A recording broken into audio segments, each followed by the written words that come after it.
بسم اللہ الرحمن الرحیم۔ السلام علیکم۔ بغیر وضو کے تسبیح پڑھنا جائز ہے یا نہیں، اور ذکر و اذکار کی فضیلت کے بارے میں جاننے کے لیے ویڈیو کو مکمل دیکھیے گا۔ محترم ناظرین، رسول اکرم صلی اللہ علیہ وآلہ وسلم کا ارشاد گرامی ہے، دل دو چیزوں غفلت اور گناہ سے زنگ پکڑتا ہے، اور دو چیزوں سے اس زنگ کو دور کیا جا سکتا ہے اور دل کو روشن کیا جا سکتا ہے، استغفار اور ذکر الہی۔ حضرت ابو درداء رضی اللہ تعالیٰ عنہ کا قول ہے، ہر چیز کو چمکانے کے لیے کوئی نہ کوئی چیز ہوتی ہے، لیکن دلوں کو ذکر الہی سے ہی چمکایا جا سکتا ہے۔ علامہ ابن قیم رحمۃ اللہ علیہ فرماتے ہیں کہ ایک مرتبہ شیخ مجھ سے کہنے لگے، محبوس وہ نہیں جسے قید کر دیا جائے، محبوس وہ ہے جس کا دل اپنے رب کی یاد سے رک جائے، اور اسیر وہ نہیں جو گرفتار ہو جائے، بلکہ اسیر وہ ہے جو خواہشات کا اسیر ہو جائے۔ ایک مرتبہ رسول اکرم صلی اللہ علیہ وآلہ وسلم نے مکہ سے طائف کی طرف سفر کرتے ہوئے جمدان پہاڑ سے گزرتے ہوئے ارشاد فرمایا، مغرودون سبقت لے گئے۔ آپ سے پوچھا گیا، اے اللہ کے رسول صلی اللہ علیہ وآلہ وسلم، مغرودون کون لوگ ہیں؟ فرمایا، کثرت سے اللہ کا ذکر کرنے والے مرد اور عورتیں ہیں۔ نبی اکرم صلی اللہ علیہ وآلہ وسلم نے فرمایا، ذکر الہی کے لیے کوئی قوم جب اور جہاں بھی بیٹھتی ہے تو ملائکہ ان پر گھیرا ڈال دیتے ہیں، اللہ کی رحمت ان کو ڈھانپ لیتی ہے، اور اللہ تعالیٰ ان کا اپنی مجلس میں تذکرہ فرماتے ہیں۔ آپ صلی اللہ علیہ وآلہ وسلم نے ارشاد فرمایا، اللہ کا ذکر کرنے والے اور نہ کرنے والے کی مثال زندہ اور مردہ کسی ہے۔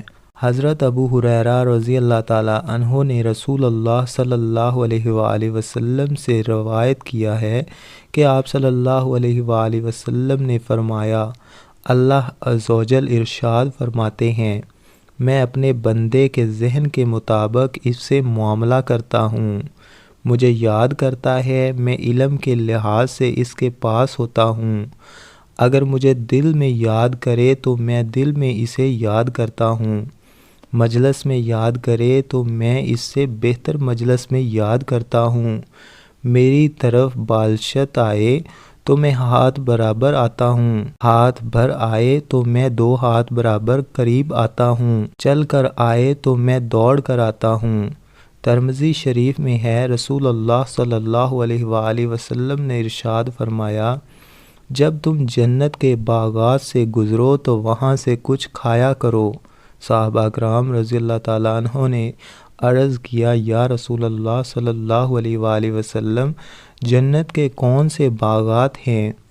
تو آپ صلی اللہ علیہ وآلہ وسلم نے فرمایا، ذکر الہی کے حلقے، ذکر الہی سے اللہ جل شانہ ذکر کرنے والے کے لیے جنت میں درخت لگا دیتے ہیں۔ حضرت عبداللہ بن مسعود رضی اللہ تعالیٰ عنہ سے مروی ہے کہ رسول اللہ صلی اللہ علیہ وآلہ وسلم نے فرمایا، معراج کی رات ابراہیم علیہ السلام سے میری ملاقات ہوئی تو فرمانے لگے، اے محمد صلی اللہ علیہ وآلہ وسلم، میری طرف سے اپنی امت کو سلام دینا اور کہنا کہ جنت کی زمین بھی نہایت اعلیٰ ہے، اور اس کا پانی بھی میٹھا ہے اور نمکین نہیں ہے، مگر وہ صاف چٹیل میدان ہے، اور اس کے پودے ہیں، سبحان اللہ، الحمدللہ، لا الہ الا اللہ، اللہ اکبر۔ ذکر الہی سے جو انعامات حاصل ہوتے ہیں وہ دیگر اعمال سے نہیں ہوتے۔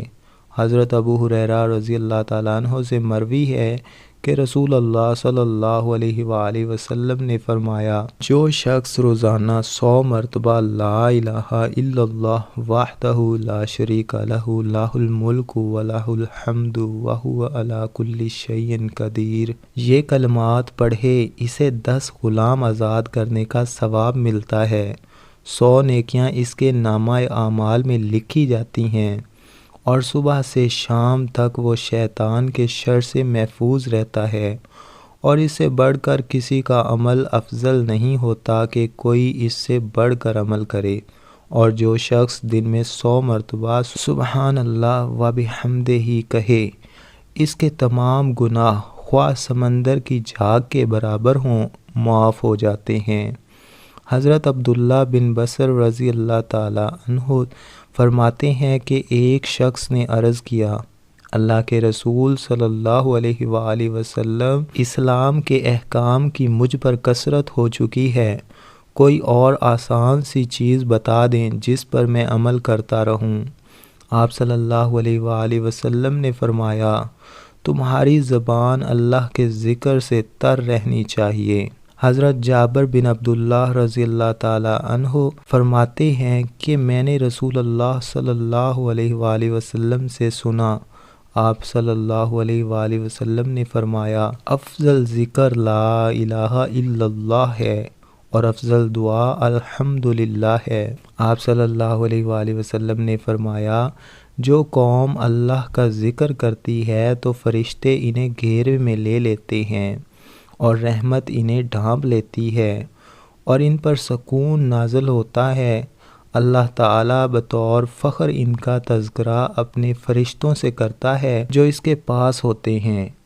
آپ صلی اللہ علیہ وآلہ وسلم نے ارشاد فرمایا کہ جو لوگ اپنی مجلس میں اللہ کا ذکر نہیں کرتے اور نہ ہی اپنے نبی صلی اللہ علیہ وآلہ وسلم پر درود بھیجتے ہیں تو ایسی مجلس باعث حسرت اور نقصان دہ ہوتی ہے۔ اللہ چاہے تو انہیں عذاب دے دے اور اگر چاہے تو معاف کر دے۔ محترم ناظرین، بغیر وضو کے تسبیح پڑھ سکتے ہیں یا تسبیح پڑھنے کے لیے وضو کرنا ضروری ہے؟ اس طرح ایک اور سوال بھی کیا جاتا ہے کہ کیا بغیر وضو تسبیح کو چھو سکتے ہیں، اسے ہاتھ میں پکڑ کر ذکر و اذکار کر سکتے ہیں، یا تسبیح ہاتھ میں پکڑنے کے لیے چھونے کے لیے وضو کا ہونا ضروری ہے؟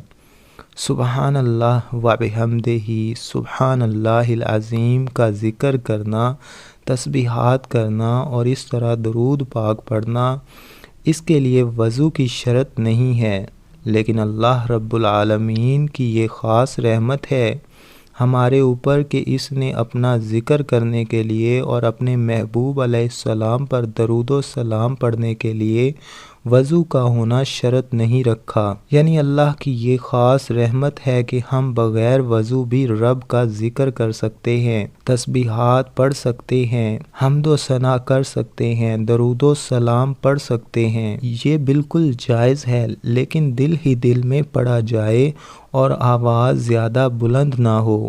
اس کے لیے وضو کا ہونا ضروری نہیں، البتہ تسبیحات، ذکر و اذکار یا پھر اس طرح درود و سلام باوضو ہو کر پڑھنا افضل ہے، لیکن شرط نہیں ہے۔ شرعاً یہ بالکل جائز ہے اور تسبیح ہاتھ میں لے کر بھی پڑھنا جائز ہے۔ اگر کسی شخص پر غسل واجب ہو چکا ہو یا بے وضو ہو تو ایسی حالت میں بھی ذکر کیا جا سکتا ہے، لیکن حالت جنابت میں قرآن کریم کی تلاوت نہیں کی جا سکتی، چاہے آیات کی زبانی تلاوت ہو۔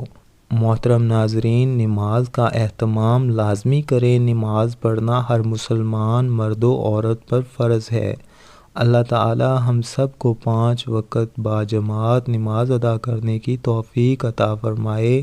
اللہ تعالی ہم سب کو دین سمجھنے کی توفیق عطا فرمائے۔ دعا ہے کہ اللہ تعالی میرا سنانا اور آپ کا سننا اپنی بارگاہ الہی میں قبول و منظور فرمائے، آمین ثم آمین۔